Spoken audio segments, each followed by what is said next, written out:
नमस्कार मेरे प्यारे छोटे भाई और बहनों। तो मैं विकास कुमार एक बार फिर से स्वागत करते हैं आपके इस चैनल विद्या चक्रा पर। तो आज की क्लास में हम क्लास 10th के सामाजिक विज्ञान का ज्योग्राफी से शुरू कर लेंगे। ठीक है, भूगोल से।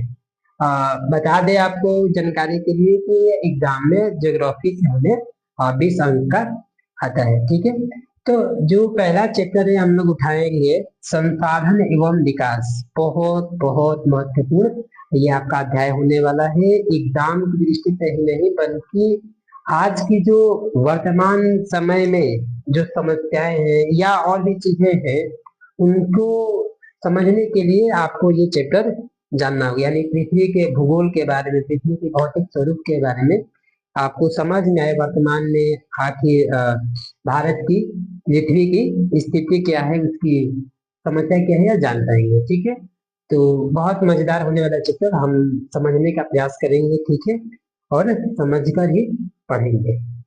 तो चलिए शुरू करते हैं। तो ये चैप्टर शुरू करने से पहले बात कर लेते हैं कि आखिर इस चैप्टर में हमें पढ़ना क्या है। ठीक है, नाम आपको नया मिल रहा है, कुछ संसाधन। ठीक है, रिसोर्सेज क्या है समझेंगे। ठीक है, शब्द पर जाएंगे बाद में, पहले हम देख लेते हैं कि आखिर इस चैप्टर में हम पढ़ने वाले क्या है। ठीक है, तो ये रहा आपका अध्याय की रूपरेखा। ठीक है, तो सबसे पहले हम तो जानेंगे सर्वप्रथम कि आखिर ये भाई संसाधन है क्या, संसाधन क्या है। ठीक है, रिसोर्सेज। उसके बाद हम संसाधनों का वर्गीकरण करेंगे। ठीक, उसके बाद इसके विकास के बारे में, डेवलपमेंट के बारे में पढ़ेंगे। ठीक, उसके बाद सतत विकास क्या होता है समझेंगे। ठीक, भूमि भी संसाधन है, इसके बारे में जानेंगे, भूमि क्षरण बढ़ेंगे। ठीक, और मृदा, मिट्टी के बारे में, मिट्टियों के प्रकार के बारे में पढ़ेंगे। ठीक है, कि पूरे भारत में हमारे यहाँ कई तरीके की मिट्टियाँ है। ठीक है, उसके बाद मृदा अपरदन, ये हमारी चैप्टर फ्लो होगी। ठीक है, तो इसको बढ़िया से 1 by 1 करके एक एक करके हमें क्या करना है, समझना है। तो चलिए शुरू करते हैं। तो सबसे पहले जानने का प्रयास करते हैं कि आखिर ये संसाधन है क्या। ठीक है, तो नाम पहले तो सुने होंगे, संसाधन। ठीक है, रिसोर्सेस, रिसोर्सेस। ठीक है, संसाधन क्या है। संसाधन हम जहाँ रहते हैं या हम अपने आसपास देखें, अपने पर्यावरण, अपने इकोसिस्टम के अंतर्गत, तो जो भी चीजें आपको दिखाई देती है, जो भी वस्तुएं हैं, जब आपको वह वस्तुएं किसी न किसी तरीके से उपयोगी है, किसी न किसी तरीके से वह उपयोगी है, तो वो आपके लिए वो संसाधन कहलाएगी। जैसे मेरे पास मार्कर है, मेरे आसपास भी और सारी वस्तुएं, कलम है, कापी है, किताब है। ठीक है, और मेरे जो सामान है, वो सामान जो ऑब्जेक्ट होता है, वस्तु का अपने आप में कोई महत्व नहीं होता है। तो अगर वो किसी न किसी प्रकार से हमारे से क्या उपयोगी है, हमारे से संबंध रखता है, तो वो सारी वस्तुएं क्या कहलाएगी, संसाधन कहलाएगी। ठीक है, लेकिन थोड़ा दिक्कत हो गया। अब हम अपने आसपास चारों ओर थोड़ा नजर घुमा कर देखें तो ऐसी बहुत सारी वस्तुएं हैं जो जिसका हम उपयोग कर सकते हैं या हमारे लिए वो उपयोगी हो सकती है। तो इसमें सिर्फ ये कहना पर्याप्त नहीं होगा कि कोई भी वस्तु हमारे लिए उपयोगी है तो वो संसाधन हो जाएगी। बस थोड़ा सा शर्त है। शर्त क्या है कि ठीक है, जो आपके आसपास दिखाई दे रही है, तो पहले तो उस संसाधन को उपयोग करने के लिए कुछ टेक्नोलॉजी चाहिए, प्रौद्योगिकी चाहिए। क्या चाहिए, प्रौद्योगिकी। ठीक, और दूसरा कि वो जो चीज है वो हमारे अर्थव्यवस्था के हिसाब से संभाव्य हो और संस्कृति के हिसाब से मान्य हो। संस्कृति के हिसाब से क्या हो, मान्य है। अब आसपास आपने ऐसी वस्तुएं देख ली जिसका अ, जैसे मान लीजिए पता चल गया कि इस जमीन के नीचे ये सारे खनिज है। ठीक है, पता चल गया कि जमीन के नीचे खनिज है, या कभी खुदाई हो रहा है तो पता चल गया कि क्या है, खनिज है, बहुत सारे औजार है। लेकिन आप सपोज कीजिए कि उस चीज को बनाने के लिए या हमारे हिसाब से वो उपयोगी हो, इसके लिए हमारे पास प्रौद्योगिकी ही नहीं है, टेक्नोलॉजी ही नहीं, तकनीक ही नहीं है, तो फिर वो हमारे किसी काम का नहीं रह जाता है। और दूसरा, और हमने जो कल्चर रहता है, हम आपको जहाँ चीज रहते हैं जैसे रहते हैं, तो हमारे जो कल्चर रहते हैं उसके हिसाब से वो मान्य होने चाहिए। कैसे, जैसे मान लीजिए कि आपको ऐसी चीज मिल गई जिसका इधर किसी को पता ही नहीं है, ठीक है, हम उसका उपयोग ही नहीं करते, तो फिर वो क्या रह जाएगा, वो सामने भी रहेगी, उपयोगी भी रहेगी, तो फिर भी हम लोग के लिए उपयोगी वो नहीं हो पाएगी। ठीक है। एक बात थोड़ा आप सोच कर देखिए कि क्या ये जो संसाधन है प्रकृति का एक तरीके का उपहार है, प्रकृति का एक तरीके का उपहार, क्योंकि ये जो सारी चीजें हम बात कर रहे हैं वो किसके अंतर्गत कर रहे हैं, ये पर्यावरण। अब पर्यावरण में यही सारी चीजें आपको दिखने को मिलेगी जो पदार्थ है, अब वो चीज हमारे लिए उपयोगी तो संसाधन कहला जाती है। तो कहने का मतलब है कि क्या यह जो वस्तुएं हैं वो प्रकृति सीधे दे देती है, उपहार के रूप में दे देती है, तो इसका आंसर होगा नहीं। हम, वो संसाधन है, पहले से पृथ्वी पर है, लेकिन वो हमारे लिए उपयोगी नहीं है जब तक मानो उसमें अपना टेक्नोलॉजी, अपनी संस्थाएं, ये चीजें ना लगाए, तो वो फिर वो हमारे लिए उपयोगी नहीं होती है। तो ऐसे बोल सकते हैं कि संसाधन प्रकृति में ही है, बट ये मानव कृत, मानो अपने जो है क्या बनाए गए हैं अपने मानव के। जैसे कुछ एक समझाने का प्रयास कर रहा हूँ, जैसे मान लीजिए एक त्रिभुज के हिसाब से कि ये रहा आपका एक, ठीक? और ये मान लीजिए ये भौतिक पर्यावरण है, यहाँ पर हो गया भौतिक पर्यावरण आ गया, जिसे हम प्रकृति बोल देते हैं, ठीक है, सबसे में क्या बोलते हैं, प्रकृति बोलते हैं। और यहाँ पर हो गए आपके ये प्रौद्योगिकी, प्रौद्योगिकी, याद रखिए प्रौद्योगिकी टेक्नोलॉजी दोनों होता है, तकनीकी और प्रौद्योगिकी, लेकिन एक अंतर है कि और जो प्रौद्योगिकी है वो एक तरीके का विवेक है, बुद्धि है कि हम किस प्रकार उसका यूज करेंगे, उसका इस्तेमाल करेंगे। और तकनीकी एक तरीके से क्या है, आपका वो यंत्र का काम करेगी, वो आपकी इंस्ट्रूमेंट का काम करती है टेक्नोलॉजी। ठीक किसी तरीके को आप पुराने तरीके से कर रहे हैं, और उस चीज को एक नए तरीके से कर देना, क्या कहलाता है, तकनीकी, ये आपकी प्रौद्योगिकी होगी। और यहाँ पर आप ये लिख लीजिए संस्थाएं, क्या है, संस्थाएं, और बीच में बैठा है मानव, क्या बैठा है, मानव, ये ऐसे कर लीजिए, ऐसे कर लीजिए। प्रकृति में मानव से पहले प्रकृति थी, पर्यावरण थी, तो ये सारी वस्तु थी, वस्तु तो थी।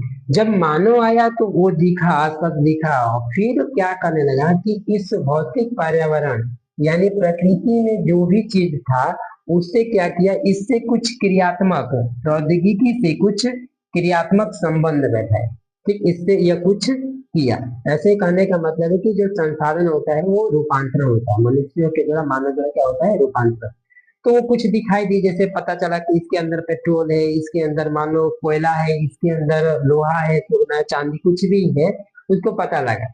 अब फिर उसको अपने अनुसार बनाने के लिए फिर वो उस भौतिक पर्यावरण में जो वस्तुएं हैं, जो पदार्थ है, उसको प्रौद्योगिकी द्वारा क्या करता है, कुछ क्रियात्मक संबंध बैठाता है।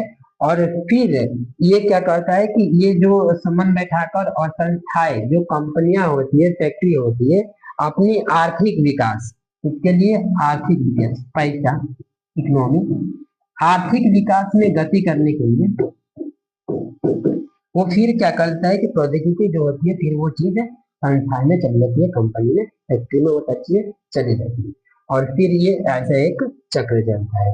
तो मानव जो है यही भौतिक पर्यावरण, और फिर आज तो हद हो गया, मानव पर्यावरण तो प्रकृति में अब ऐसा कोई भी जो राहत चीज होती है वो अब छिप ही नहीं रही।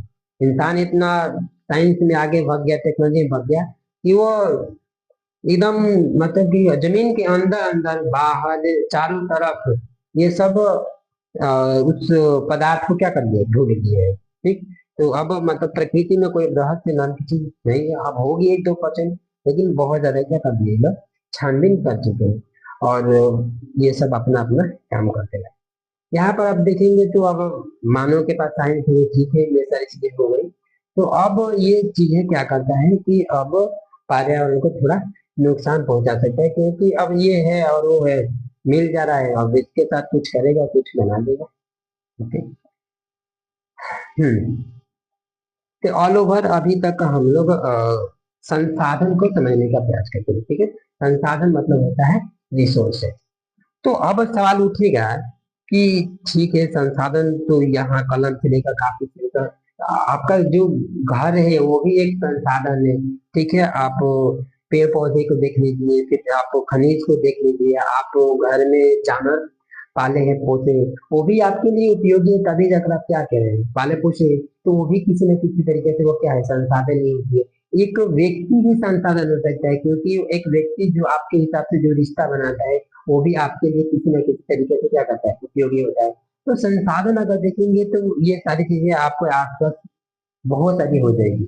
अब इस चीज को हमें समझने के लिए जाहिर सी बात है कि हमें संसाधनों का वर्गीकरण करना चाहिए, करना होगा, ताकि हम समझ सकें कि आखिर किसको क्या बोले और कैसे है। क्योंकि आसपास मैंने बोल दिया जो भी उपयोगी है वो संसाधन भी है, वैसे तो बहुत सारे बोले, ठीक है। तो उसी को हम वर्गीकरण के हिसाब से समझते हैं।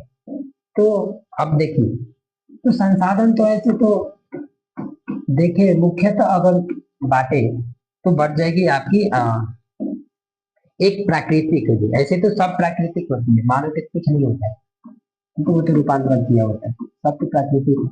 तो संसाधन एक को हम प्राकृतिक दे देते हैं और एक को दे देते हैं मानव निर्मित, मानव निर्मित, ठीक है। तो मोटा मोटी हम लोग संसाधन को बांट दिए एक प्राकृतिक में और एक कृत्रिम मानव निर्मित। अब जो प्राकृतिक में जो भी संसाधन आपको दिख रहे हैं, फिर हम उसको दो आधार में बांट सकते हैं। कुछ ऐसे संसाधन होते हैं आसपास आपके पता ही है कि हम उसका उपयोग बार बार करते हैं, और कुछ ऐसा होता है कि जिसका हम एक बार ही उपयोग कर सकते हैं। तो उसके आधार पर हम बांट देते हैं इसको, एक को बोलते हैं नवीकरण, नवीकरण, और एक को बोलते हैं अनवीकरण, रिन्यूएबल, नॉन रिन्यूएबल, ठीक है। रिन्यू कर सकते हैं, अनवीकरण, ठीक है। अब जो नवीकरण है, बदलने की जो प्रक्रिया है, इसमें भी दो तरीके से आप कर सकते हैं। एक तो सतत कर सकते हैं, लगातार सतत अथवा प्रवाह में, ठीक है। और दूसरा आपका हो सकता है जैव के हिसाब से, जैव में भी हो सकते हैं, जैसे वो जंगल हो गए, वन और वन्य जीव, ठीक है। अनवीकरण में देखिएगा तो इसमें मतलब रिन्यूएबल नहीं कर सकते, लेकिन एक बार कर सकते हैं। तो जो एक बार कर सकते हैं उसको बोलते हैं पुनः चक्रीय, पुनः चक्रीय। और जो एक भी बार नहीं हो सकता उसको बोलते हैं अचक्रीय, हाँ चक्रीय। मोटा मोटी बात करूं तो ये जो आसपास जितने अभी संसाधन, इसको बोल सकते हैं एक जिसका हम डायरेक्ट यूज करते हैं, जैसे जैव में है, जैव में अभी आगे आएंगे, ठीक। एक जैव हो जाएगा, अजैव हो जाएगा, ठीक है। और वन, ये सारी चीजें हम प्राकृतिक, इसका हम ज्यादा इसको रूपांतर जो हम देखें वो ज्यादा हम नहीं करते, डायरेक्ट करते हैं। तो संसाधन प्राकृतिक है, प्राकृतिक में भी बहुत सारी चीजें हम जिसका बार बार बार उपयोग कर रहे हैं, जैसे जल हो गया, वायु हो गई, एनर्जी हो गई, इसका उपयोग सब डेली करते हैं। डेली ये क्या हो जाता है, रिन्यूएबल होता है, नवीकरण जो नया अपना होता रहता है। और कुछ उसमें होते हैं जो अनवीकरणीय करते हैं, और उनमें अनवीकरणीय में भी मतलब जिसका हम एक बार और उपयोग कर, सिर्फ एक बार, जैसे धातु सारे होते हैं, एक बार हम इसको जो आकार में, जिस आकृति में, जिस योगदान में हम उपयोग कर दिए, फिर उसको हम चेंज कर सकते हैं, देखेंगे इसको विस्तार से आगे समझेंगे। और ये हो गया अनवीकरणीय में। एक हो जाता है अचक्रीय, जैसे पता ही है आपके, जो जीवाश्म ईंधन है, जीवाश्म ईंधन, जीवाश्म ईंधन जैसे कोयला हो गया, पेट्रोल हो गया, डीजल हो गया, ये भाई ये बंद यूज कर लेंगे। अब बात दोबारा हम उसका उपयोग नहीं कर सकते, ठीक है। यह हो गई अचक्रीय। मानव निर्मित में जो होगी वो आपको भी दो हिसाब से अगर बातें तो पढ़ सकते हैं। एक तो उसके संरचनाएं के हिसाब से, ठीक है, संरचनाएं किस प्रकार के स्ट्रक्चर से उपयोग कर रहे हैं, एक तो गुण, उसकी मात्रा व क्वालिटी के हिसाब से फोन के हिसाब से, ठीक है। क्योंकि अब मान लीजिए मानो ने बोर्ड बना है, प्रकृति के भौतिक कणों से टेक्नोलॉजी से कुछ कराकर ये डिजिटल बोर्ड है। इसमें भी कई तरीके के होते हैं क्वालिटी में, ठीक। तो उसके आधार पर फिर मात्रा व गुणात्मक हो गया, और एक संरचना है एक ही चीज, एक ही स्ट्रक्चर के आधार पर। तो ये आपके संसाधन है। तो इस क्लास में, फर्स्ट क्लास में बस मतलब अभी जानेंगे, मतलब ये समझने का पूरा प्रयास कीजिए या समझिए संसाधन है। तो संसाधन समझ में आ गई कि हमारे पर्यावरण में, हमारे प्रकृति में आसपास जो भी चीजें देखते हैं और हमारे लिए उपयोगी हो, और उसको बनाने के लिए प्रौद्योगिकी उपलब्ध हो, और वो आर्थिक हिसाब से संभाव्य हो, मतलब कि खर्चा मत ज्यादा बैठ जाए, तो ये भी दिक्कत है। तो आर्थिक रूप से संभाव्य हो, प्रौद्योगिकी उपलब्ध हो, और सांस्कृतिक रूप से मान्य हो, तो संसाधन हो गया। और उसी संसाधन को क्या कर दिया जाता है, आपका रूपांतरण कर देते हैं मानव द्वारा। तो फिर कई तरीके के हो जाते हैं, ठीक है। चलिए आगे चलते हैं, आशा करता हूँ समझ नहीं। हाँ, तो वही बात की है कि जो संसाधन है इसको मोटा मोटी मुख्य रूप से हम बात करते हैं प्राकृतिक में, और एक हो जाता है मानवीय। और प्राकृतिक में जो है कुछ हम बार बार उपयोग करते हैं, किसी को नहीं करते, यानी रिन्यूएबल, नॉन रिन्यूएबल कर सकते हैं, जैसे नवीकरणीय और अनवीकरणीय। जो भी नवीकरणीय में क्या हो सकता है, इसका रिन्यूएबल कर सकते हैं। रिन्यूएबल भी दो तरीके से कर सकते हैं, जैसे सतत, कंटिन्यू, लगातार उसका रिन्यूएबल हो ही रहा है, आगे पढ़ेंगे। जैसे पवन हो गया, जल हो गया, प्रवाह हो गया। जैसे बिजली बन रही है, बिजली बन रही है मान लो पानी से, जल से बनी है, तो जल वहां पर जो आपका वो क्या बोलते हैं उसको,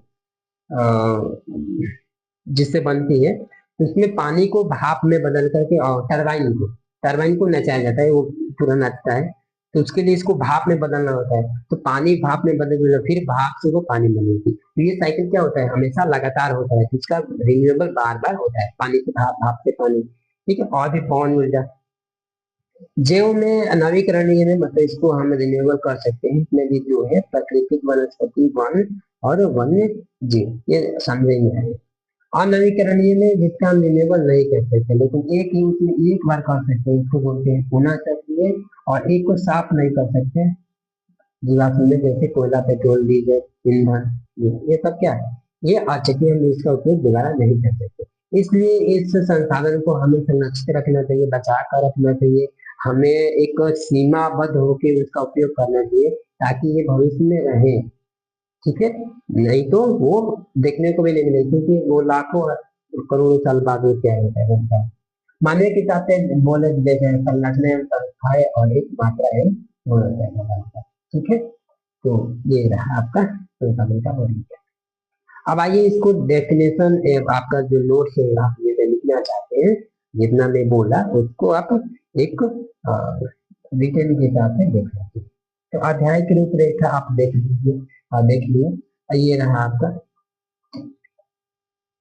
पढ़ सकते हैं। हमारे पर्यावरण में उपलब्ध प्रत्येक वस्तु जो हमारी आवश्यकताओं को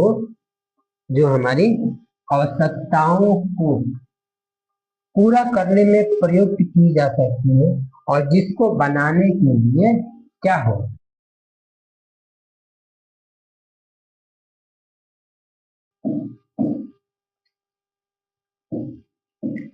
ठीक है।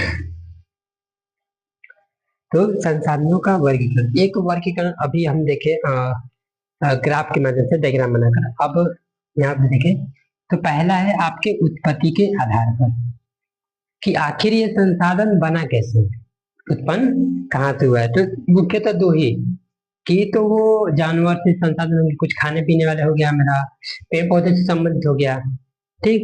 तो की तो जैव से होगा, यानी जीव, कुछ ना जीव से होगा, नहीं तो निर्जीव से, जैसे खनिज वनिज, चट्टाने से भी बहुत सारे संसाधन निकलते हैं। तो उसी के आधार पर बोला गया, एक जैव हो गया, एक अजैव हो गया, ठीक है। दूसरा समाप्यता के आधार पर, खत्म। अब जैसे हम यूज कर रहे हैं, तो किसी एक का ऐसा यूज करें कि इसको बार बार उपयोग कर सकते हैं, रिन्यूएबल, और एक को एक बार कर दिए तो खत्म हो गया। तो इस आधार पर हम बता सकते हैं समाप्यता, मतलब खत्म के आधार पर। नवीकरण और अनवीकरण। स्वामित्व, स्वामित्व का मतलब होता है अधिकार, अधिकार, ठीक है। अधिकार का मतलब जैसे ये मेरा मार्कर है, ये संसाधन है लेकिन मेरा है। ये जितना सारे ये हो गए इंस्ट्रूमेंट, ये सारी चीजें, तो आपका घर, आपके घर में जितने भी सामान है सब आपके हो गए व्यक्तिगत, ठीक है। तो ये अधिकार के आधार पर सामुदायिक, ठीक है, जहाँ सरकारी होता है सार्वजनिक, आप कोई पार्क हो गया या स्कूल हो गया या कुछ स्कीम हो गई, तो वो क्या होती है, सामुदायिक होती है। और कुछ राष्ट्रीय, राष्ट्रीय मतलब कि एक देश के सीमा के अंदर जो भी वस्तुएं या संसाधन होंगे सब राष्ट्रीय के अंतर्गत आएंगे, ठीक है। और एक होता है अंतर्राष्ट्रीय, अंतर्राष्ट्रीय मतलब जैसे वो हमारी सीमा के बाहर चली गई, हमारी सीमा नहीं, देश का और भी है, जैसे समुद्र हो गया, तो समुद्र में जब 150-200 मील के बाद जाएंगे उधर, तो वो किसी का, किसी देश का उस पर अधिकार नहीं होता है, ठीक है। उसके बाद विकास के स्तर के आधार पर जैसे बहुत से संसाधन ऐसे हैं जिसको संभावना व्यक्त की गई है लेकिन उसका उपयोग नहीं किया जा रहा है, जैसे लद्दाख में यूरेनियम। और भी बहुत सारे हैं जिसका तकनीकी नहीं है, तो उसके लिए फिर भविष्य में आए उसके लिए टेक्नोलॉजी, तो फिर अभी से संचित करके रखे हैं। और कुछ है विकसित भंडार, मतलब कि हाँ, इसका तकनीकी भी है और पता भी चल गया लेकिन अभी उसका उपयोग नहीं हो पा रहा है, ठीक है। तो सॉरी, उपयोग हो रहा है विकसित भंडार। और एक होता है संचित कोष। तो ये हम इसके अलग अलग आधार पे हम वर्गीकरण देखेंगे, ठीक है। चलिए अब समझते हैं एक एक को। संसाधनों समझ गए, संसाधन का वर्गीकरण समझ गए। अब इसको समझ लेते हैं। जैव संसाधन, सीधा सी बात, जो सजीव वस्तुएं हैं, पेड़ पौधे जानवर पशु पक्षी इंसान, ये सब एक दूसरे के लिए उपयोगी है, तो ये क्या हो जाएगा, जैव संसाधन। जीव मंडल से जितने भी प्राप्त होते हैं सब वो हो जाएंगे कौन से, जैव संसाधन। इसमें जैव संसाधन कहलाता है मनुष्य आ जाएगा, प्राणी जगत पूरा। अजैव संसाधन निर्जीव वस्तु से, निर्जीव वस्तु से बने होते हैं, जैसे चट्टाने और धातुएं, ये हमारे उत्पत्ति के आधार पर हुए जैव और अजैव संसाधन, ठीक है। ठीक है, इसके बाद से समाप्यता के आधार पर देखिए अभी नवीकरण अनवीकरण। नवीकरण वो होता है जिसको हम रिन्यूएबल कर सकते हैं, कैसे, कुछ भौतिक रासायनिक या आंतरिक यांत्रिक प्रक्रियाओं द्वारा हम इसको पुनः उपयोगी बना सकते हैं, जैसे वायु, जल। जल का उपयोग जैसे यहाँ पर दोनों दिया है, जैसे इधर कोयला हो गया, न्यूक्लियर हो गया, ठीक, नेचुरल गैस हो गई, इसका हम उपयोग एक ही बार कर सकते हैं। और एक होता है जैसे यहाँ जल से जो भी काम चलेगी, आपको जैसे टरबाइन आचार्य में किया जाता है कि जल को भाप में बदला जाता है, भाप उस टरबाइन को ले चला जाता है, भाप फिर जल में बदलेगा, जल से भाप, ये नवीकरण होता है। अनवीकरण जिनका एक बार अगर उपयोग कर जाने के बाद पुनः उपयोग में नहीं लाया जा सकता, इनका निर्माण एवं डेवलपमेंट लंबे भूवैज्ञानिक अंतराल में होता है, ठीक है, हजारों लाखों साल लग जाते हैं। तो ये समयपिता के आधार पर हो जाएगा नवीकरण और अनवीकरण संचलन, ठीक है। अ, उसके बाद देख लेते हैं उत्पत्ति हो गया, समाप्यता हो गया, और एक इसमें छूट गया, विकास के अतः का था। तो देखिए कि संभाव्य संसाधन वे संसाधन जिससे किसी प्रदेश में विद्यमान है परंतु हम इनका उपयोग नहीं किए गए हैं, अभी नहीं हुआ है, जैसे लद्दाख में बताया यूरेनियम। विकसित संसाधन वे संसाधन जिनका उपयोग की गुणवत्ता और मात्रा निर्धारित की जा चुकी है, विकसित संसाधन कहलाते हैं। जैसे ये बोर्ड हो गया, ठीक, ये मार्कर हो गई, ये मोबाइल हो गई, तो ये ऐसा उपयोगी जिसका गुणवत्ता और मात्रा दोनों ही निर्धारित की जा चुकी है। भंडारित संसाधन में होता है जैसा पर्यावरण में उपलब्ध वे संसाधन जो भी प्रौद्योगिकी टेक्नोलॉजी के अभाव में कमी है, मानव की पहुंच से बाहर है, तो वो भंडार को भंडार किया गया है। संचित संसाधन में होते हैं अभी तकनीकी ज्ञान के उपयोग से प्रयोग में लाया जा सकता है परंतु इनका उपयोग अभी आरंभ नहीं हुआ, अभी जारी है, ठीक है। एक इसमें छूट गया है, देख लेते हैं। स्वामित्व के आधार पर व्यक्तिगत, सामुदायिक, राष्ट्रीय। व्यक्तिगत में वही आपका घर हो गया, किसी किसान का वो अपना उसका फसल हो गया, ठीक है। सामुदायिक में वही किसी गवर्नमेंट चीज। राष्ट्रीय में जैसे देश के अंदर के सभी संसाधन राष्ट्रीय संसाधन कहते हैं। अंतर्राष्ट्रीय में वो अब देश के क्या चले जाएंगे बाहर, जैसे समुद्रों में वो 200 मील से जब ज्यादा जाएंगे तो फिर वहां पर किसी का एक व्यक्तिगत अधिकार नहीं होता है, ठीक है। एक छुट्टी गया है, देख लेते हैं इधर भी होगा।